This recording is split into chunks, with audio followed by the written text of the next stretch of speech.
Cinema అయిన మహా Maruti talkies audio రివ్యూకు స్వాగతం. నేను మిస్టర్ బీ. నా మాట సూటిగా ఉంటుంది, మ్యాటర్ క్లియర్ గా ఉంటుంది. వీడియో టాకీస్ రాజా. ఇప్పుడు పాటల రివ్యూలోకి వెళదాం. మెగా వారి మరో హీరో తన అదృష్టాన్ని పరీక్షించుకోవడానికి త్వరలో ప్రేక్షకుల ముందుకు రాబోతున్నాడు. అతను మెగా బ్రదర్ నాగబాబు కుమారుడు వరుణ్ తేజ్. వరుణ్ తేజ్ ముకుంద అనే సినిమాలో నటిస్తున్నాడు. ఈ సినిమాని శ్రీకాంత్ అడ్డాల రూపొందిస్తా ఉన్నారు. ముకుంద ఫస్ట్ లుక్ చూసే మెగా ఫ్యాన్స్ తో పాటు తెలుగు ప్రేక్షకులు కూడా కొంతమంది ఫ్లాట్ అయిపోయారు. అందంగా కనిపిస్తున్న వరుణ్ తేజ్ చూసి. ఆ తర్వాత సాంగ్ టీజర్స్ లో అతని ఎక్స్ప్రెషన్స్ కి చాలా మంది ఫిదా అయిపోయారు. ఇతనిలో ఏదో విషయం ఉంది, మహా అందగాళ్ళ కనిపిస్తా ఉన్నాడు, ఏదో మాయ చేసేట్టే కనబడుతున్నాడు ఈ కుర్రాడు అని అనుకున్నారు. ఇప్పుడు ఆ కుర్రాడికి సంబంధించిన మరిన్ని విషయాలు ఈ రోజు బయటకు వచ్చాయి. అదేమిటంటే ఈ సినిమా ఆడియో రిలీజ్ అయింది, అందులో పాటలు టీజర్స్ బయటకు వచ్చాయి. అవన్నీ కూడా ఎంటర్టైనింగ్ గా కనిపిస్తా ఉన్నాయి. ఒక కూల్ లుక్ తో వరుణ్ తేజ్ అందరినీ కూడా ఆకర్షిస్తా ఉన్నాడు. అతనే కాదు, అతనికి జోడీగా నటించిన పూజ హెగ్డే కూడా బోలేని మార్కులు లేపించుకుంటా ఉంది. వీళ్ళిద్దరు జంట చూడముచ్చటగాను చాలా హాయిగాను కన్నులు ఉందిగాను అనిపిస్తా ఉంది. పోతే ఇప్పుడు మనం మాట్లాడుకోవాల్సింది వాళ్ళిద్దరి గురించి కాదు, ఈ సినిమాలో ఉన్న పాటల గురించి. ఆ పాటలు మొత్తం కూడా బయటకు వచ్చేసాయి.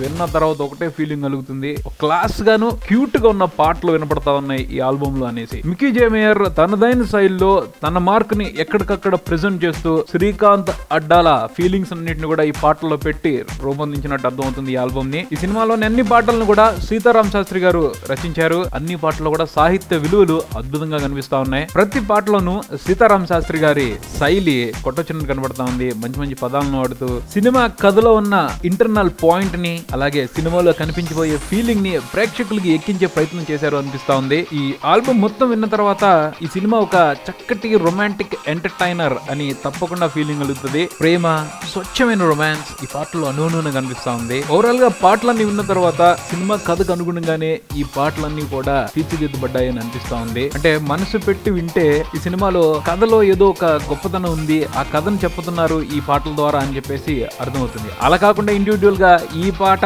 పలానా సినిమాలో ఎక్కడ ఉంది, ఆ పాట ఈ పలానా సినిమాలో ఎక్కడ ఉంది అని చెప్పేసి ఆలోచించడం మొదలు పెడితే కొన్ని రెగ్యులర్ ట్యూన్స్ తగులుతాయి. మికీ జేయర్ ఇంతకు ముందు చేసిన సినిమాల్లో ఉన్న ట్యూన్స్ ని ఈ 6 పాటల్లో కొన్నిట్లో వెతుక్కోవచ్చు. కానీ ఈ పాటలు తయారైన తీరుని చూస్తా ఉంటుంటే విజువల్ గా కూడా ఈ పాటలన్నిటికీ చాలా ఇంపార్టెన్స్ ఉంది అనిపిస్తా ఉంది. ఆ అవకాశాన్ని శ్రీకాంత్ అడ్డాల అసలు వదిలిపెట్టాడు. తనకి ఎలా కావాలో అలాగే ట్యూన్ చేయించుకున్నట్టు కనబడతా ఉంది. ఈ పాటలు విన్నప్పుడు ఒక ఫీలింగ్ కలగొచ్చు, పాటల్ని విజువల్ గా చూసిన తర్వాత వేరే ఫీలింగ్ కలగొచ్చు. ఇప్పుడుగా కలుగుతా ఉంది. 2-3 సాంగ్ టీజర్స్ చూసిన తర్వాత అదే అభిప్రాయానికి రావడం జరిగింది. సినిమాలో ఈ పాటలు ఇంకా అందంగాను ఇంకా ఎక్కువగాను ప్రేక్షకులను అలరించే అవకాశం కనబడతా ఉంది. ఈ ఆల్బమ్ లో మొత్తం 6 పాటలు ఉన్నాయి. 6 పాటల్లో కూడా ముఖ్యంగా 2 పాటలు చాలా అద్భుతంగాను చాలా హాయిగాను మనసుల్ని తడిమేసి వదిలిపెడతా ఉన్నాయి. ఆ పాటలు తప్పకుండా మంచి హిట్ నెంబర్స్ అయ్యే అవకాశం కనిపిస్తా ఉంది. అందులో ఒక పాట గోపికమ్మ, ఆ పాటని చిత్రా గారు పాడారు, చాలా అద్భుతంగా పాడారు. ఎంత చక్కగా ఉందంటే ఆ పాటని ఎన్నిసార్లు వింటున్నా సరే బోర్ అనిపించట్లేదు, మళ్ళీ మళ్ళీ వినాలనిపిస్తా ఉంది. చిత్రా గారి గాత్రం, సీతారాం శాస్త్రి గారి సాహిత్యం,